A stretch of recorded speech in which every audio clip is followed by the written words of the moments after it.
Hello and welcome to the Climbing Daily Friday Gear Show. On today's show we're going to be talking about a question that we get asked all the time.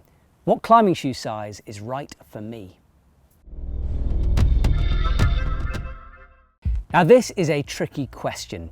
Sizes vary between brands, between shoes within brands, and everyone likes their shoes to fit a certain way. So I can't give you a 100% solution to this. For example, I've ordered shoes that I know would definitely be the right size, tried to pull them on and they don't even get over my foot. So what I'm going to give you today is a starting place so you know where to go from when buying a new brand or type of shoe. So how should a climbing shoe fit? Well, there's this general idea that they should be a very, very tight fit, and that is sort of true. If you're climbing at a high level, your toes, it doesn't really matter if your toes are a little bit crimped up on the end.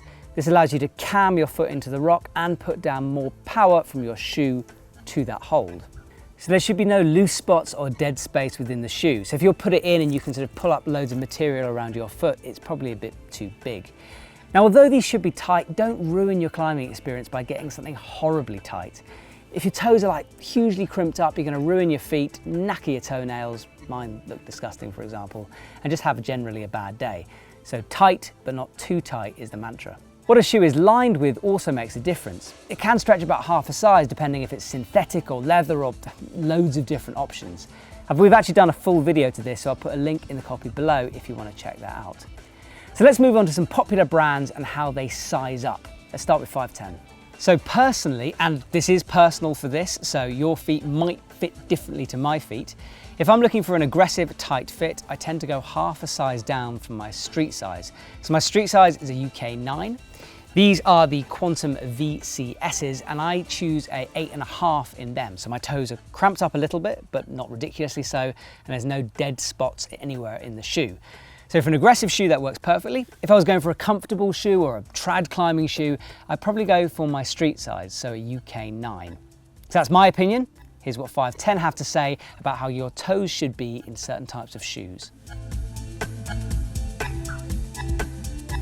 So low tension or more comfortable shoes are designed to fit with a flat toe profile.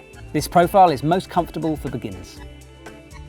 Medium tension shoes or more all-round shoes should fit with a slightly curved toe profile. These shoes are perfect for all types of climbing, great for gyms, bouldering, sport and trad climbing. High tension or high performance shoes are designed to be worn with a tight fit, with the toes tight against the end of the shoe. These shoes are designed for difficult climbs, usually single pitches or hard boulder problems.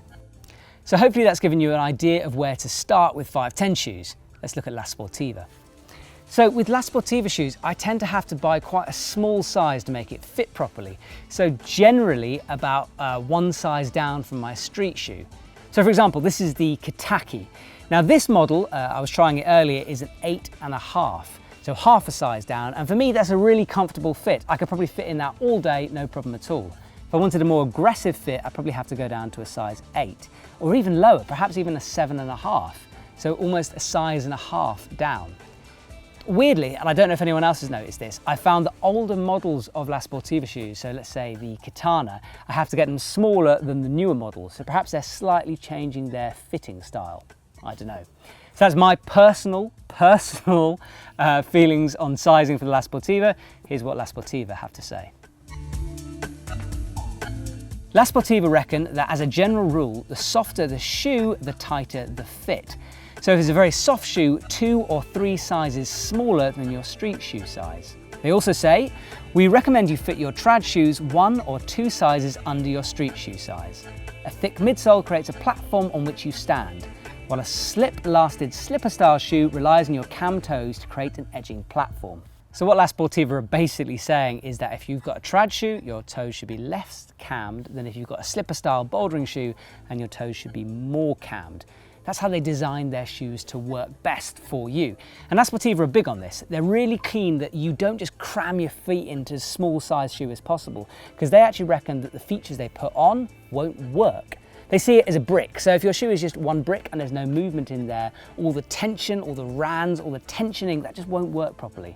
So make sure you get La Sportiva sizings right. There is actually a full video we've done called La Sportiva Hacks, I think, and I'll put that in the copy below. So let's have a look at Scarpa. Now personally, I find the shoe sizes vary quite a lot between the different models within the ranges. So I have a Scarpa Instinct VSR, and that is a UK 8. My street size is 9. Whereas for the same fit, tight but not crazy tight, my Scarpa Vapor laces are a UK 7.5. So it's worth checking the different models before you commit to buying one. Now, I find that Scarpa shoes have a phenomenal fit. I have quite narrow feet, I slip them on and it's like a slipper, it just kind of encases and wraps my foot up. I've also found they take quite a long time to break in. So if you put on a new Scarpa shoe and it feels a bit weird, give it some time, because with a bit of sweat, a little bit of moving around, it will quickly just mold to your foot. Lovely. So Scarpa don't have a huge amount to say on this, but they do recommend that you go half a size to 2 sizes lower than your street shoe size. So quite a range, worth testing out the Scarpa shoes before you buy them. Finally, let's have a look at So-Il shoes. Now, So-Il as a brand is fairly new within Europe, although they are massive in America. We're finding them to be a really popular seller. What's interesting about So-Il shoe sizing is they recommend that some of their shoes actually go up, so between half a size to 2 sizes bigger for men.